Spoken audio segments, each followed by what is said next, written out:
As Laura stepped out of the motel room, the sun sank below the skyline, painting the heavens with a dim golden hue.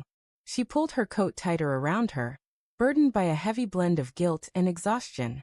Her plan had been simple: slip away from her husband, Mark, for a few hours under the guise of a work commitment, and return home before dinner. But the day had dragged on longer than anticipated, and now her only desire was to sneak back unnoticed. Upon reaching the motel's parking lot, her stomach dropped. Her car was missing. A chill of panic surged through her. She scanned the lot once more, clinging to the hope that she'd merely forgotten where she parked. After several minutes, the truth hit her like a thunderbolt. Her car had been stolen. Her hands trembled as she dialed the police to report the theft, her voice carefully masking her unease with the tone of an innocent victim. Yet, deep inside, a nagging fear whispered that this could be fate closing in on her too swiftly. She flagged down a taxi and sat in the back, enveloped in silence, her thoughts replaying the day's deceptions. The lies she'd told Mark, the invented meeting, the strained smiles, the text she'd sent saying, "Don't wait up, I'll be late." They weighed on her like a mountain of stones. What truly rattled her was the thought of facing Mark without her car.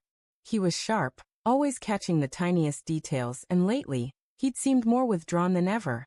When Laura reached home, the house was cloaked in shadow, the porch lights unlit, an unusual sight.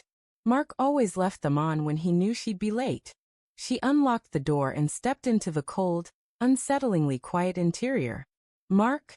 she called softly, setting her purse on the kitchen counter. Only silence answered. As she moved through the hallway, a creeping dread took hold. The picture frames that once lined the walls were gone. The treasured wedding photo near the staircase had vanished.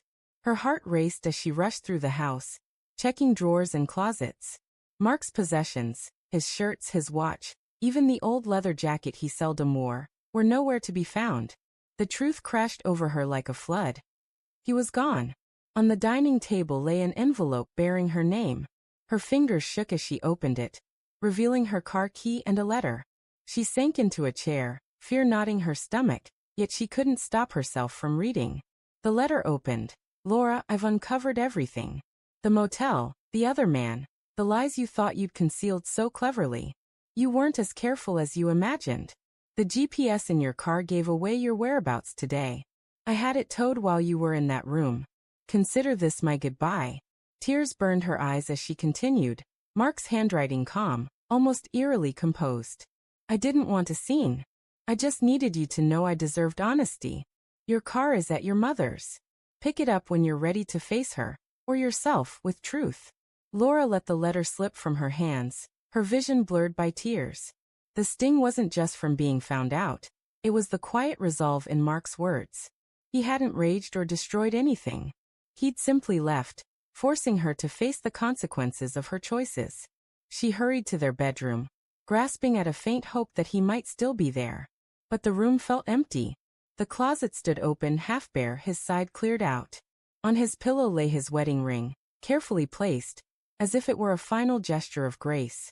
Laura fell to her knees, clutching the ring, her cries resonating in the quiet. For the first time, she realized that losing her car was nothing compared to losing the one person who had loved her despite her flaws. The guilt she'd suppressed roared to the surface, suffocating her with the truth she'd long avoided. Wandering into the living room, she felt the house's emptiness like a tangible presence. The warmth, the joy, the sense of belonging, it had all evaporated. Every corner held a memory. Every shadow carried Mark's silent reproach. Later that night, she sat by the window, the letter in her hands, reading it over and over. There was no anger in his words, only finality.